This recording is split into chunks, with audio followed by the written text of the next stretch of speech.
not only do we give value to experience, we also give value to learning. And because the valuer is the same, so we put these two at the same level, experience and learning.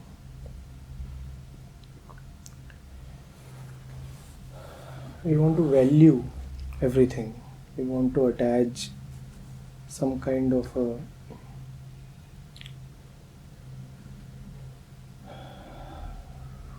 quantifiable assessment to everything.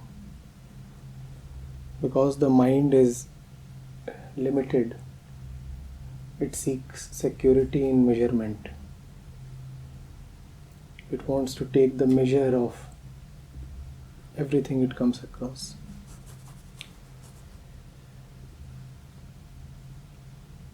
Now we give a lot of value to experience, and we give a lot of value to learning. Both are false, but in very different ways. This must be understood. The value that we give to experience is false because the value that is being given to experience is provided by experience itself. The valuer himself is a product of experience. How did you learn to value anything? From where did the valuer come? The valuer himself, without knowing, without understanding, is just a coincidental aggregation of experiences. Now, such a valuer has no independent yardstick through which to measure experience.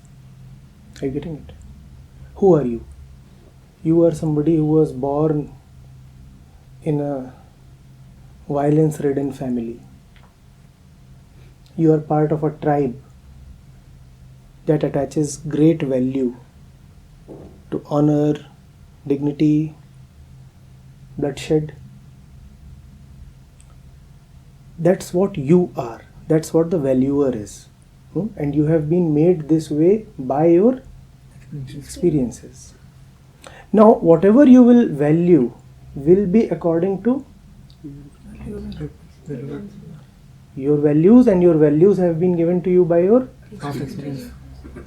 Hence, when you say that you are valuing a particular experience, that statement is nonsensical.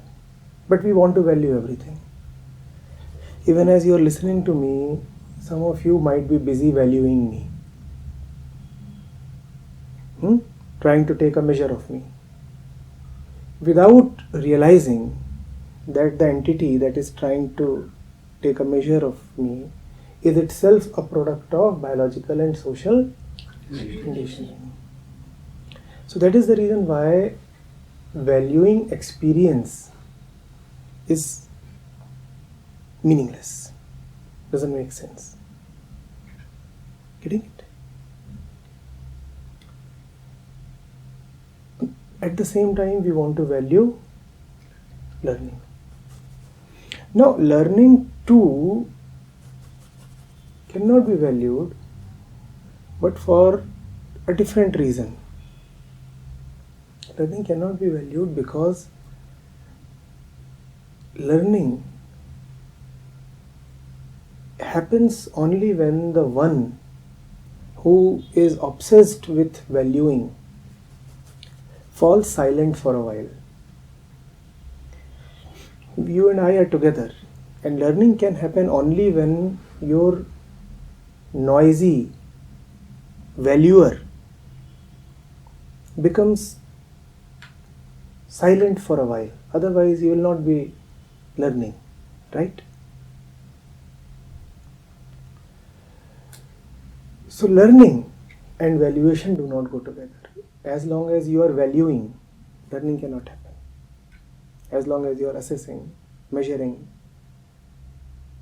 learning cannot happen. Learning is invaluable.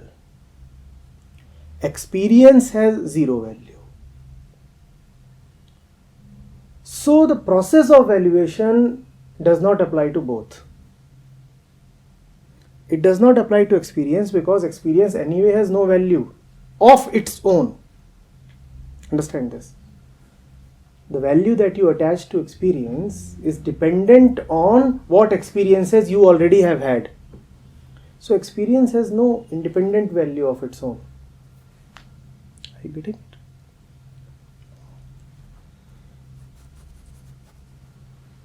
Learning, again, the tendency of your mind to value it, even to attach respect to it, is absurd, because how can the limited even say that it respects the unlimited? Anything that the limited does will be a product of its limitation. The best that the limited can do is cease to be attached to its limitations, cease to exist, cease to clamor, cease to have an obsession with its being. See, you say that you respect truth, or you respect God, or you value love.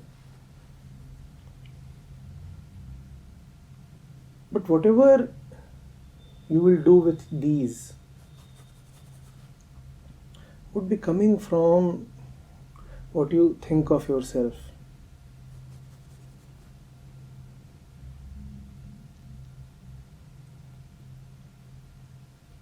Would it really be an expression of respect? Or would you rather be soiling and spoiling in your own petty way that which is totally beyond you?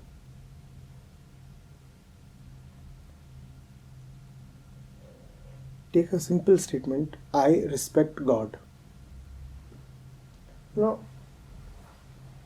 can we see the arrogance contained in this statement? We are talking about valuing learning. In that context, I am saying, let's look at the statement, I respect God. Can we see how arrogant this statement is? Why is it an arrogant statement?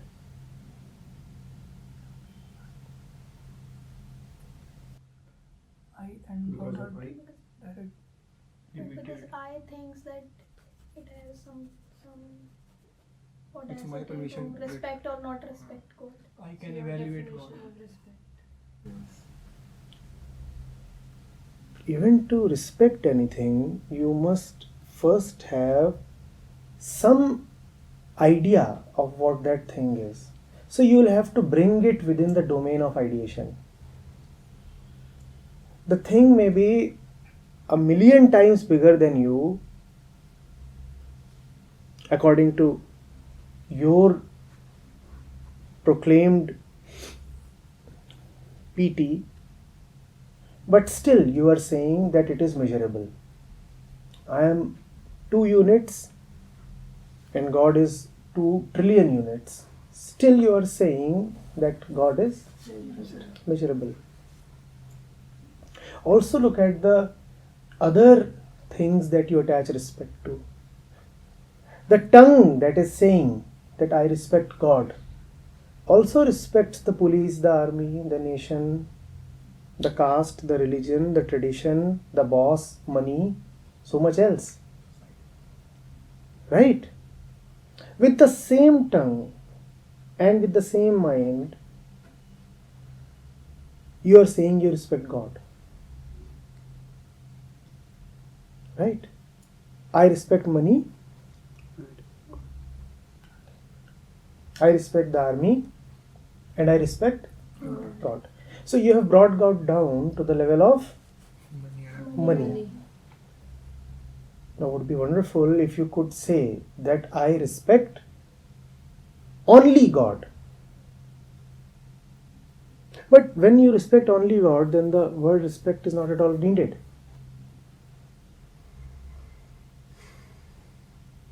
Because then what you are saying is that your respect is unconditional.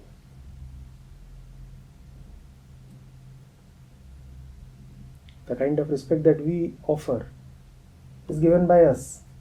And because it is given by us, it can be withdrawn also.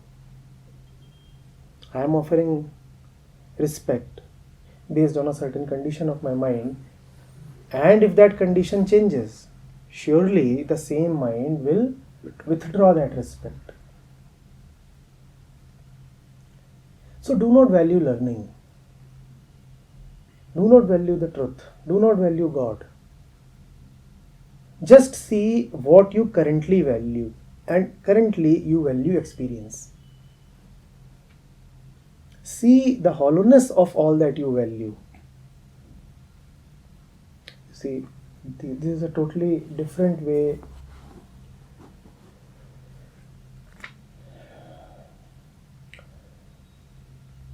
In the spiritual domain, what usually happens is that I say that I respect my life, my being, my styles, my habits, my family, my job. And now, because I am also spiritual, hence I respect the truth as well. That is the most commonly followed approach. And that is the approach that comes instinctively to us. We think this is the way to go. We say that I have a certain pattern. I have a certain house and a city in which I exist. And my names, my meaning, my language, my patterns all come from there. Now I have been told that there is something missing in my life. So just as I respect a lot of other things, spirituality implies that I will now also respect No.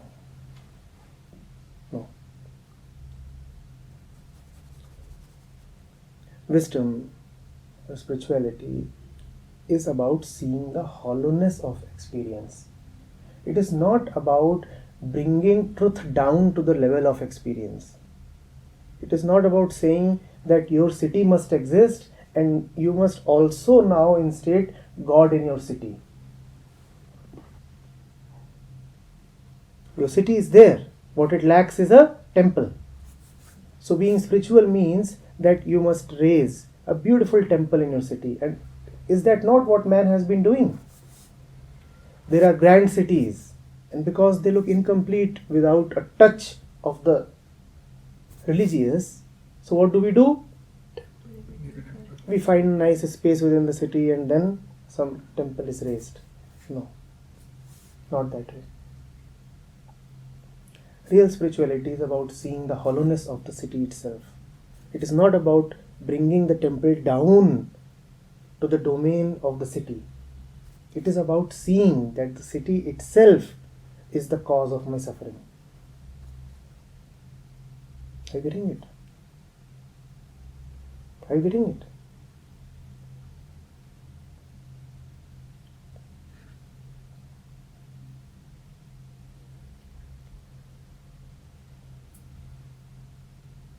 You don't need a temple.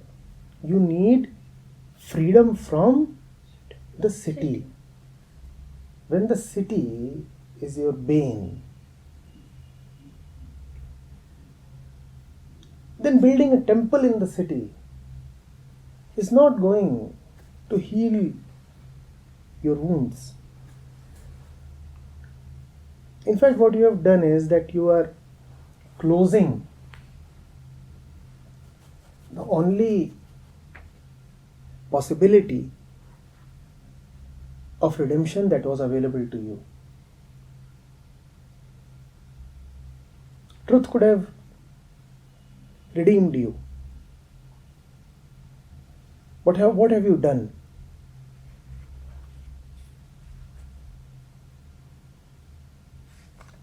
You have brought truth down to the city. Now the truth is the city. The city is the problem. So how will the truth now help you? Now the truth is the city and the city is the problem. So the truth too has become part of the problem. The truth that could have been your savior is now a part of the problem. Such a temple is never going to save you. But we say we respect truth. We say we value truth. So when we go to that temple, we bow our heads down, we stand up, we offer our respects. It doesn't help. It cannot help. And man has been doing that and trying that since centuries. Do not turn truth and God into newer experiences. Instead, see the falseness of all that which you anyway are experiencing from morning till evening.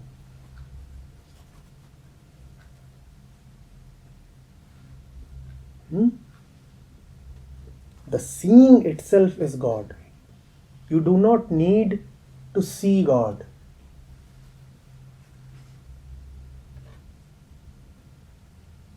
The seeing itself is godliness.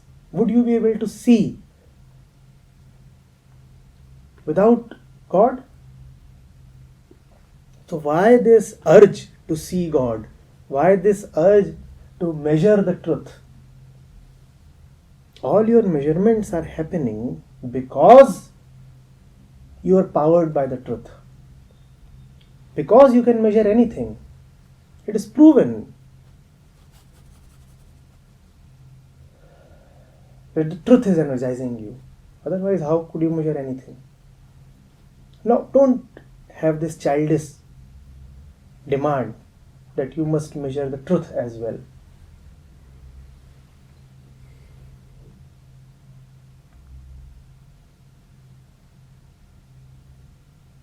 That's what thought tries to do, right? When thought is told that you arise from beyond, that your origin is unthinkable, then immediately thought tries to think about the unthinkable.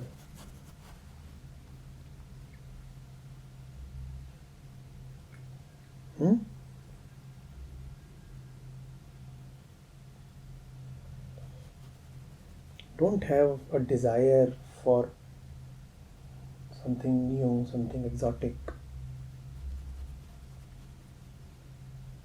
Just be careful about that which already is.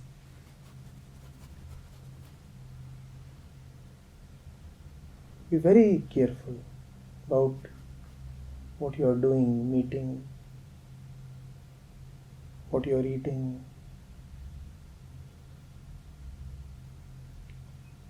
what you are thinking.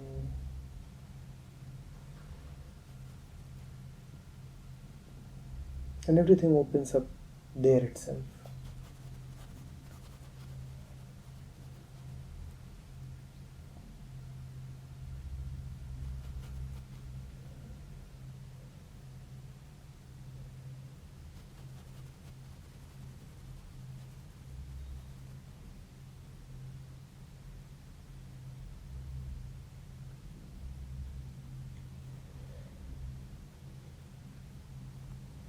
Another new year is approaching, and we have a great desire for the new.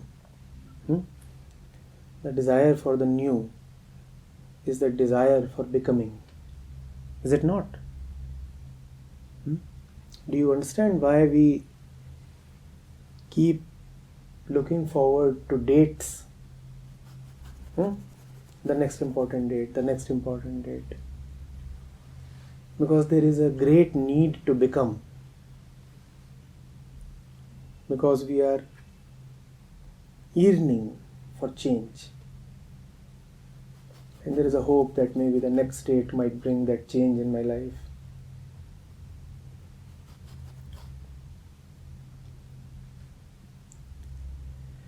You don't need the new. Wherever there is need, there is dependence on time. You say something will come and provide me the new.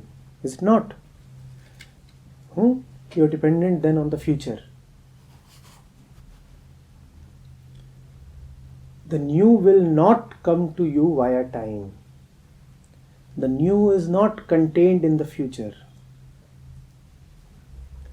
Look at what is there currently, rather what is here currently. You will find the eternally new here. You will find the ancient new here. No new year will give you the new. So many new years have come and gone and become old years. What is happy new year today becomes sad old year very quickly. Does it not? And they have come and gone. And still you don't see. Another one comes like a deft salesman who has been duping you since centuries. Another one comes and he is confident. I'll nail this customer once again. I did that on 31st last year. I'll do it again on 31st this year. He is so confident. And you'll again buy that Happy New Year. Yes? The ones who keep parroting Happy New Year, Happy New Year, ask them what happened to all your sad old years. Who will look at them? And how much happiness do you need that 30, 40, 50 New Years could not supply it to you? And if 50 years could not supply it to you, how would the 51st be any different?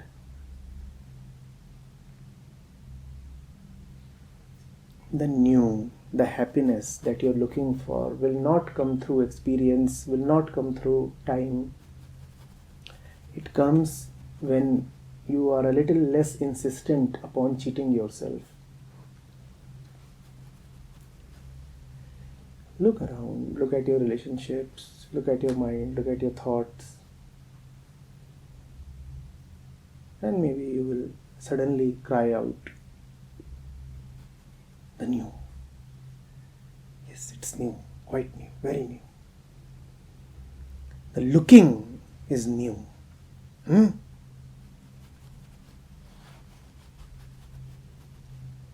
looking is new, so new. I never looked.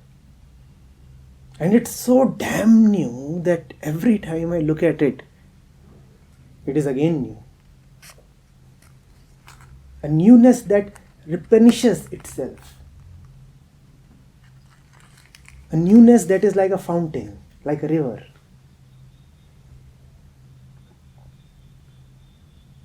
That has an inexhaustible source that is replenishing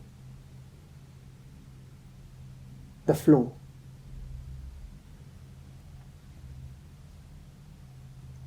Yes. Every time you put your hand in it, all you get is fresh water.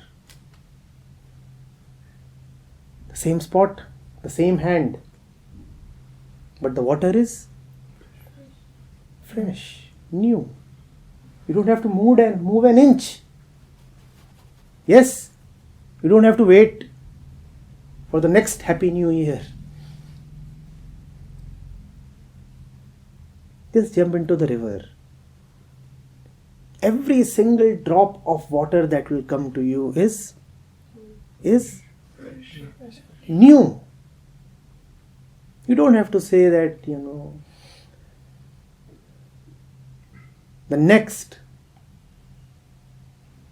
fresh stream will come only in next December. Every moment.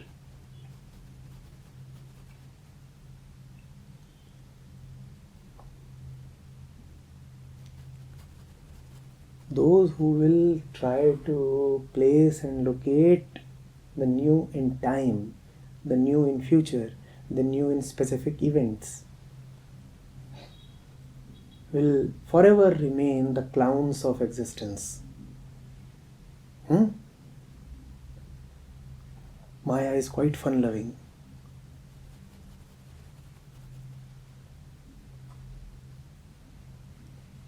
She loves clowns.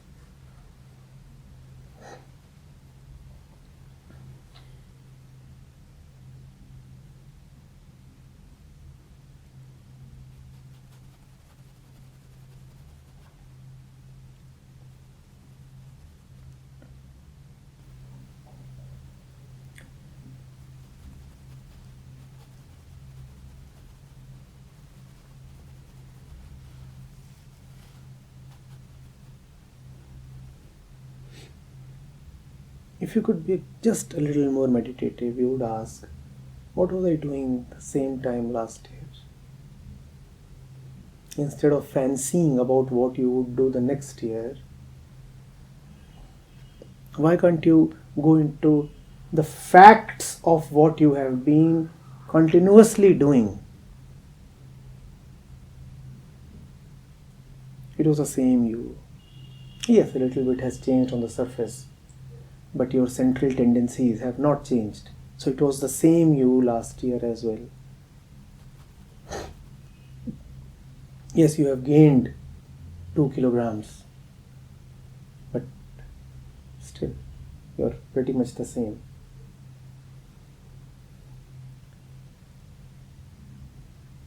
And you are hopping and jumping and squealing.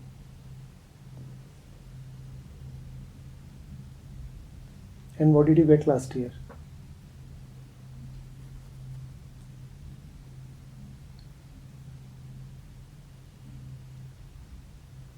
Punctured tires,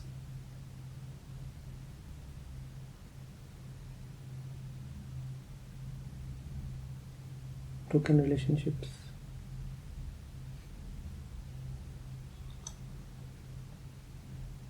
an ugly new job,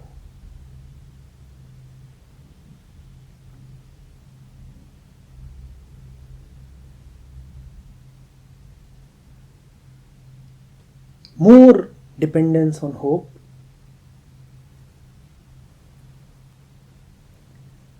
and remember how you were hopping.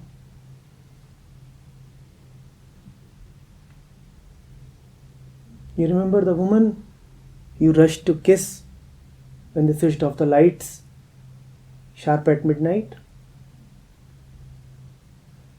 That was supposed to be a Happy New Year kiss.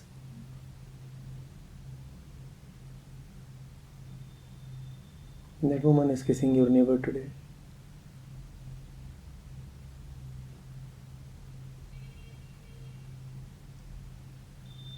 And it is not as if all this doesn't matter to you. All this is eating out your heart. It is gnawing at the roots of your mind.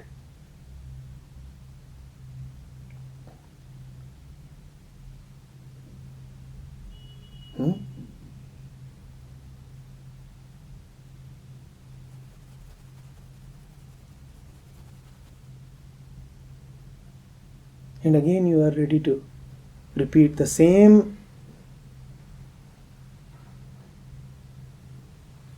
tomfoolery.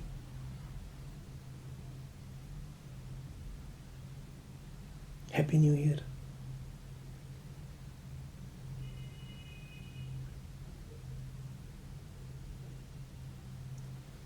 The kid that you were desperate for last year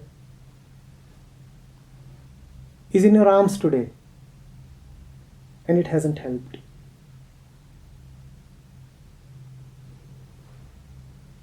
you're still as desperate and as hollow as when you were wishing to have a kid. The kid is there. Your wish has been granted.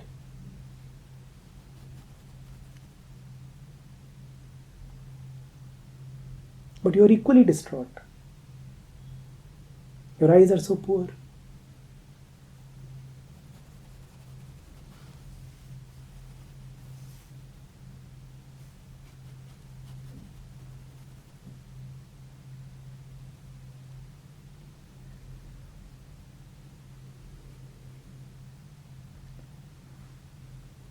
Last year you were poor without a job. This year you are poor with a job. Yes?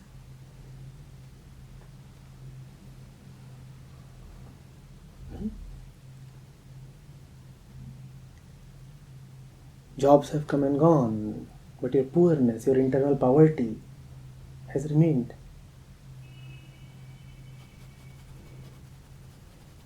Happy New Year.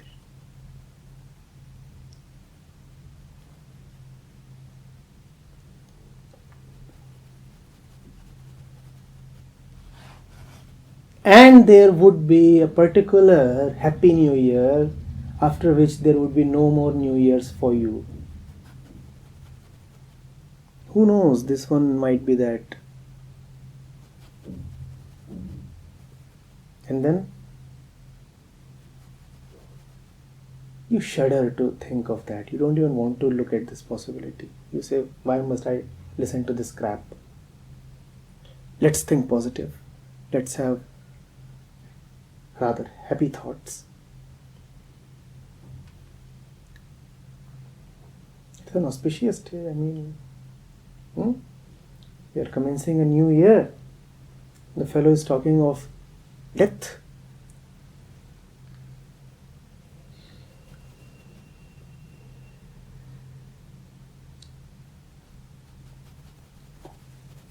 Yes, I'm talking of death. Some of us might not be there to say Happy New Year again. I must talk of death.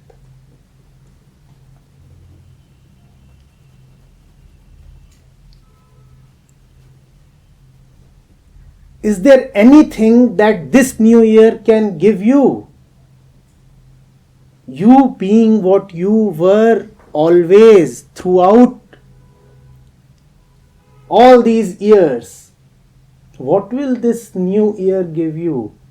And this new year might be your last. And if this one is not the last, one particular year will come which will be your last. How do you know that you would have been redeemed even partially by then? How do you know that your soul-sapping thirst would have been quenched even a little by then? You are just repeating your routines. And when you are repeating your routines, how can you ever get anything new? All these new years will keep coming and going, and there would be no newness. And then there is just death of the body. No more New Years. On one hand, you say you want something new. On the other hand, you are constantly repeating the old by just saying Happy New Year, Happy New Year. Don't you see the deep contradiction between your desire and actions?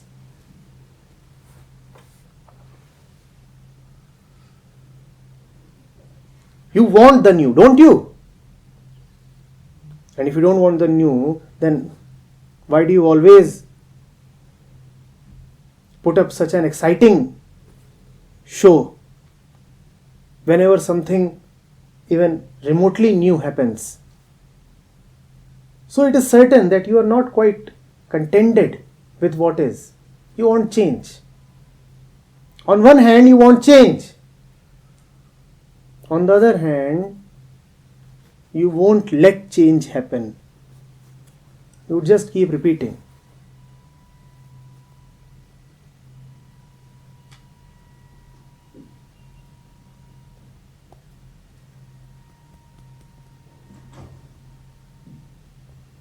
Life is repetition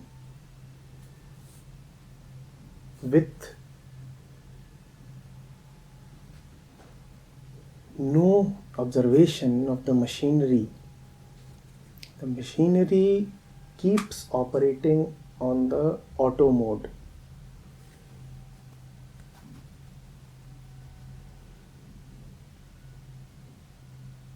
So what happens when you observe the machinery? Something new emerges from it? No. The machinery would remain machinery. The observation is the newness.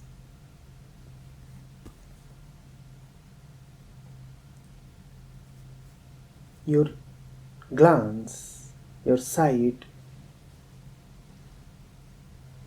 won't change the machinery as such.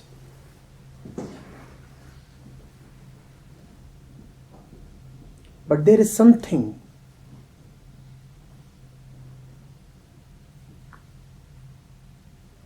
about observation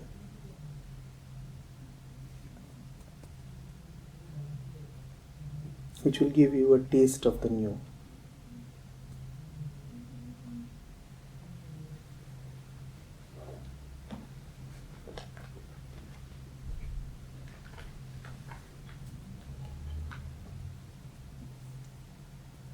Please understand. We said that whenever a thing is happening, we are busy measuring it. And are we not able to see that the same thing is happening?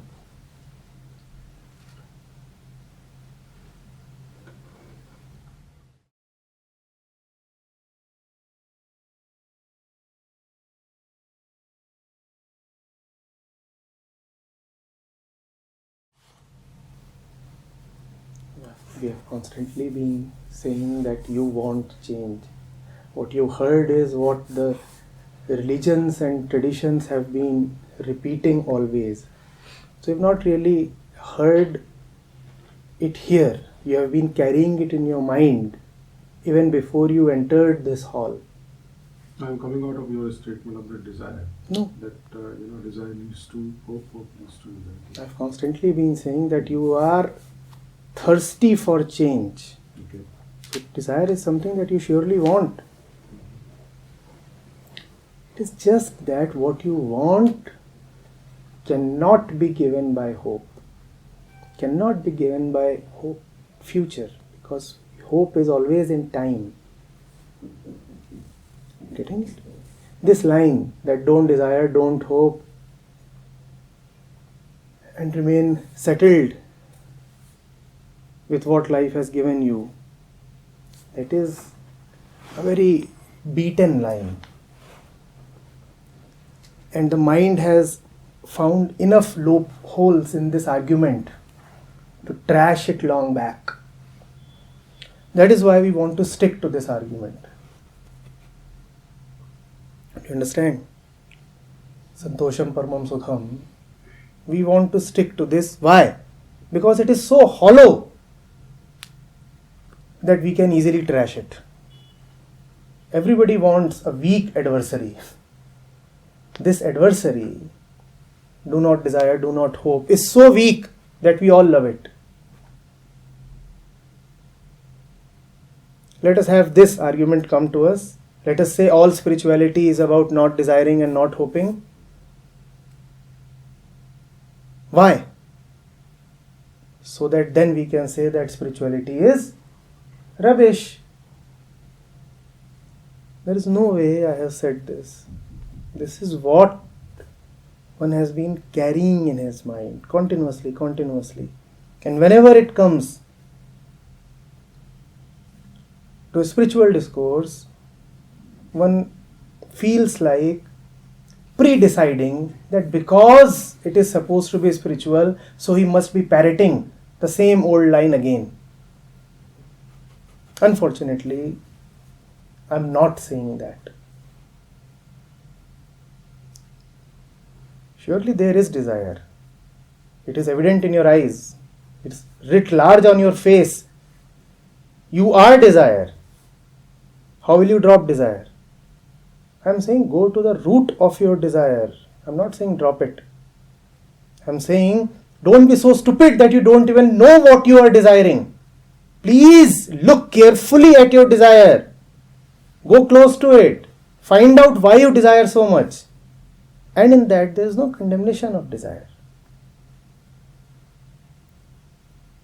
We are not deciding in advance that desire has to be dropped and all that, because such a decision is impractical, cannot be implemented, and also hypocritical. We are products of desire and we are desiring not to desire. So there is a lot of hypocrisy in this. It's again a desire to not to desire. Another desire. We are saying life is full of this and that. Please understand what this and that are. Why do I work in a particular office? Why do I have such and such relationships? Not even why. What are these relationships? Why do I speak in a particular way? Why do I avoid something? Why do I go to particular places? Why do I watch a particular program on the television? Why do I get nervous and defensive about a few things? Why must I be aggressive about other few things? Go to the root of all this. And everywhere, as you proceed towards the root, you will encounter hope in the way.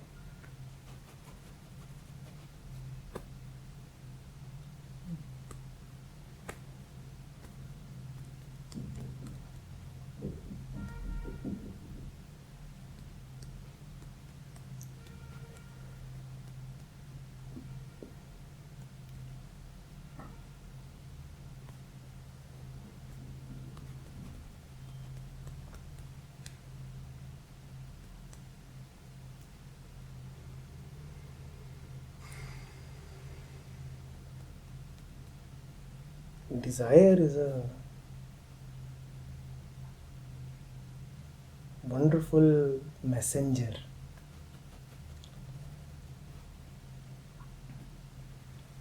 It is telling you something ought to give. Something really needs to change. So when desire arises, do not treat it with kid gloves.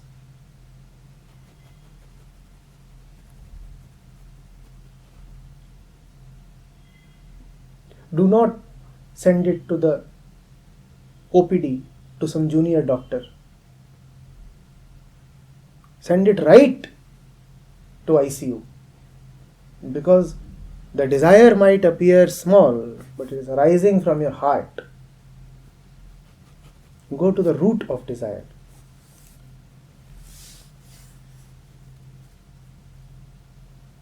Somebody wants a new dress, somebody wants a baby, somebody wants a job, somebody wants recognition, somebody wants a luxury travel, somebody wants a yacht.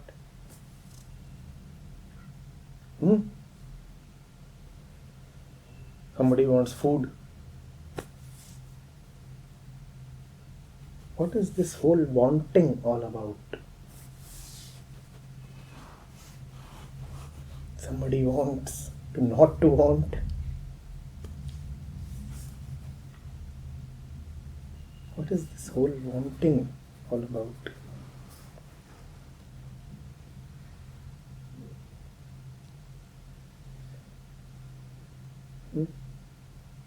When did the mind start wanting?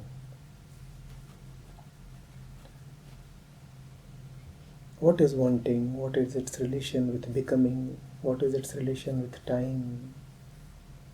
Yes, what is its relation with our way of living, our social structure, our celebrations?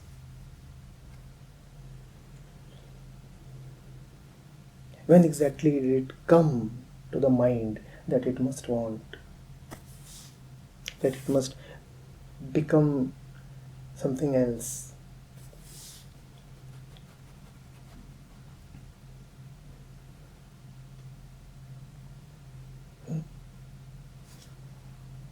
Yes. Is it possible that we keep wanting because what we are simply cannot be contained in this small body? Is it possible that you want because you are so big and your envelope is so small, so you are always terribly dissatisfied? And that's just a way of putting things. That's, to me, a nice way. You have so much money and your wallet is so small. Now your problem is that you have so much. Now that's a problem. A problem of abundance. A problem of having the immeasurable. A problem of immensity. I have so much that I have nowhere to keep it. Maybe that is the core problem. Maybe that is why the mind starts wanting in the first place. I am so big and thoughts are so small.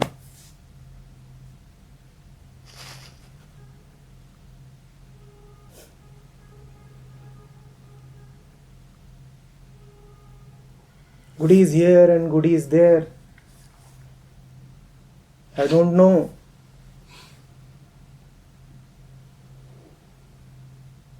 To keep where?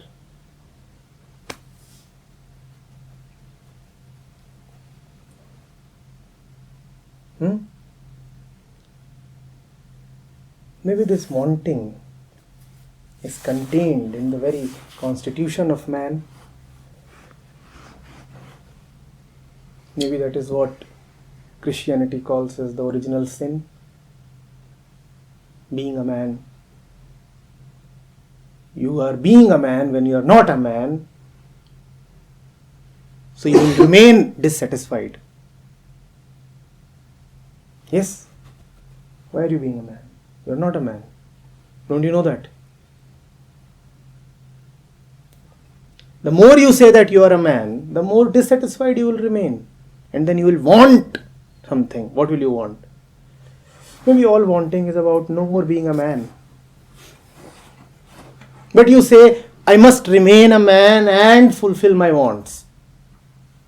That won't happen. That won't happen because wanting starts with being a man. Huh? You are a tremendous,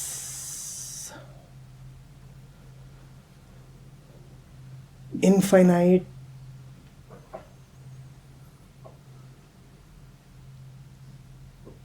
bundle which cannot be bundled.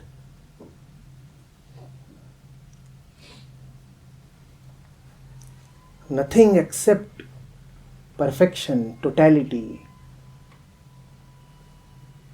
an oceanness satisfies you. You keep wanting more and more. But look at your fingers, how small they are. Everything about you is measurable.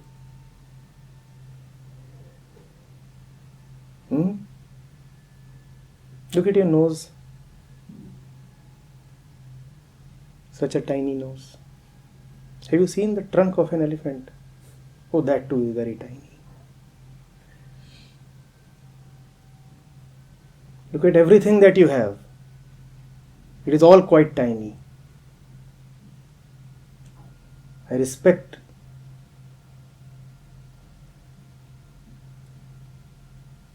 the attachment you may have with the size of your biceps, or other body parts. You're so small. But in this little mind, oceans must be contained, otherwise you will not get peace. That's the contradiction that man must overcome. Being small, he must contain infinities. Otherwise, he won't come to rest. Being man, he must transcend humanness. Otherwise, he won't relax.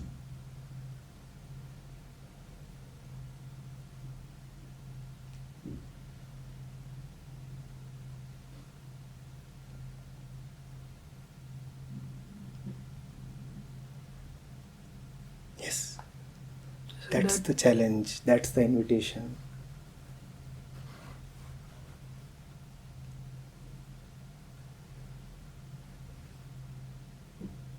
Enter so deeply into yourself, enter so deeply into your smallness that you come to the beyondness that you so desperately crave.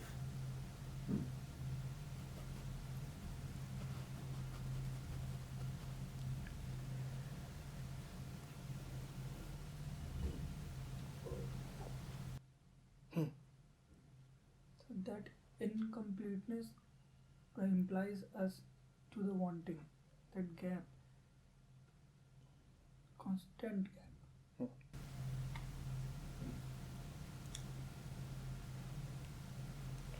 You're destined to feel it.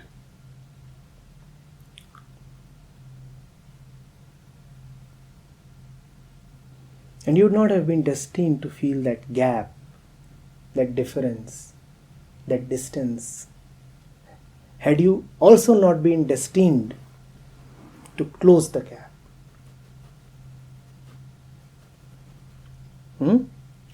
Close it.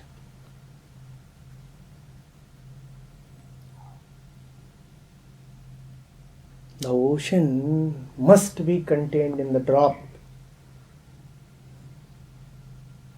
The drop has to proudly and boldly come out and declare, I will contain the ocean.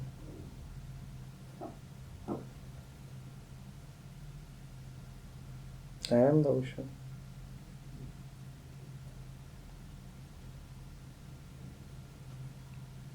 That is what is called Aham Brahmasmi. The drop is saying, you all require the haughtiness of that drop. You all require the absurd sureness of that drop. You all require the faith and deep confidence, bordering on arrogance. The ocean is my birthright. I am the ocean. Yes, the body is small. Yes, everything about me is petty. But I am infinite. Thank you. And Happy New Year.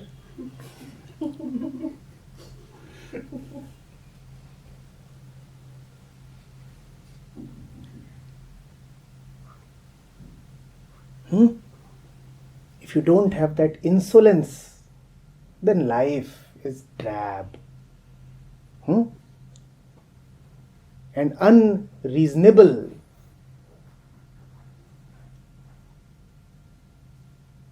Insolence.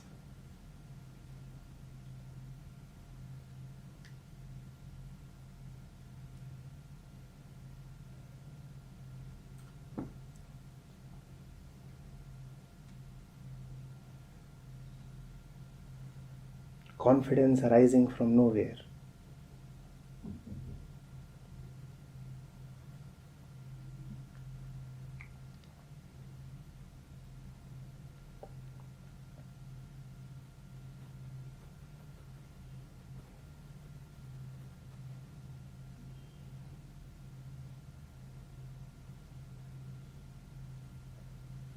There are two ways in front of the drop.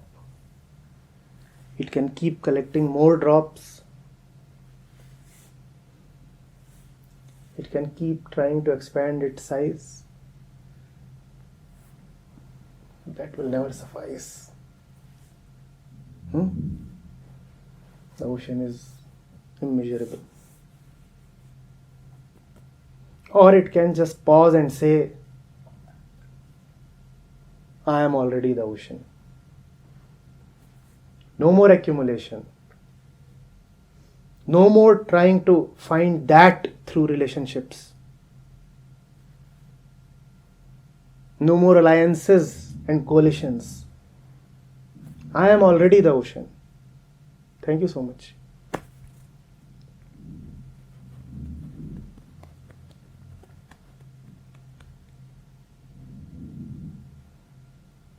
Or it could collect an entire family of drops and find that all together still don't fill up a coffee mug, let alone the ocean.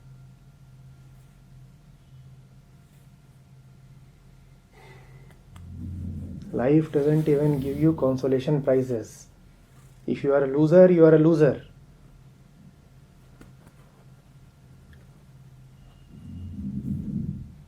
What is a coffee mug compared to an ocean?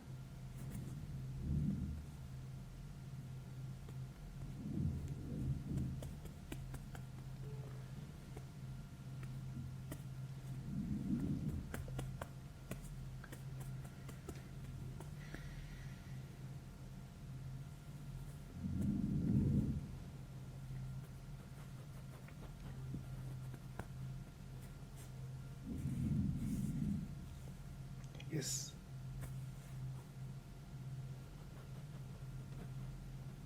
Sir, sometimes it feels like the gap is closed, but very soon it again arises. Why does it happen? Because the drop has to say. If it says I am the drop, again the gap is there. If it says I am the ocean, the gap is no more there. It depends on what you are saying.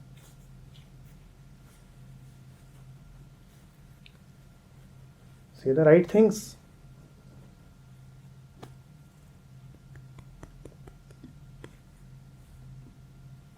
Mind tried to grab it and it loses it.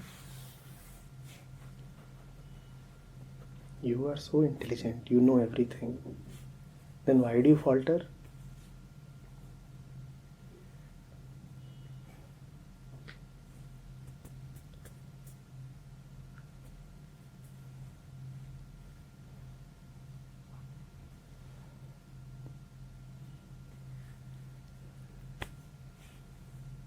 You falter because you are very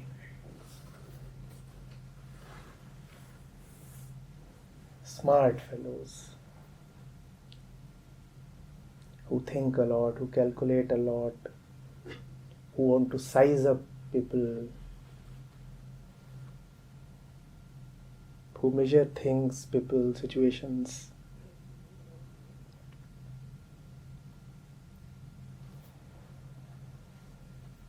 You need a childlike audacity.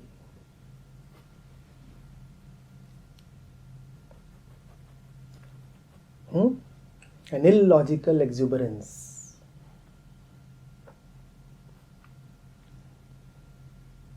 I am the ocean. Who are you? No. I am the ocean. And you're saying that with a flat face, not as if you're cracking a joke.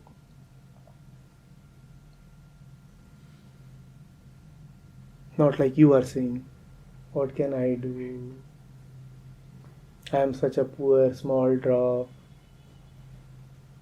The crow comes, spoils me.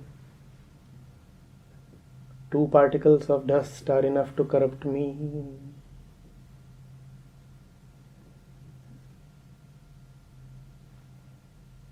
Who am I? Yeah. The ocean. The ocean. How do you know? I just know. Prove it. I am the proof. What if all this is false? Let it be. You will suffer. I am not suffering. I do not know whether I will suffer, but you are suffering. In this moment, as I declare that I am the ocean, I am not suffering. But as you try to convince me that I am not the ocean, you are suffering. I don't know about the future, but right now, I am all right. You are not.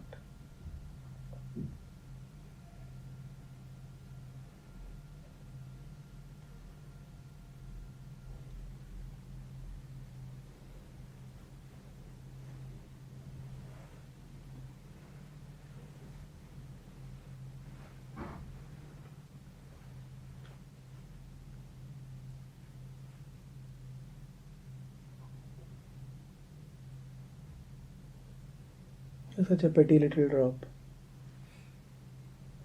Aren't you? The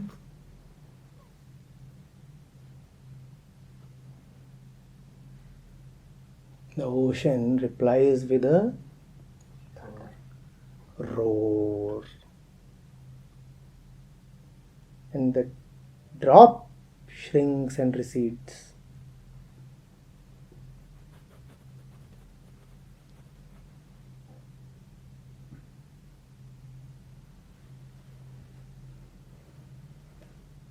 You are at least a mug full of drops. Of that you must be sure.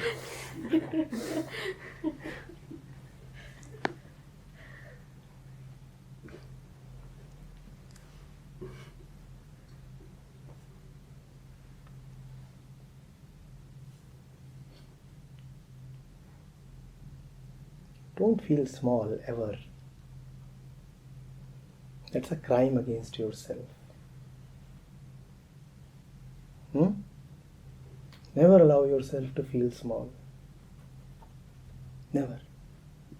And when you will look at your ways of living, your celebrations, your hopes, you will find that they all come from a center of smallness. Don't feel small.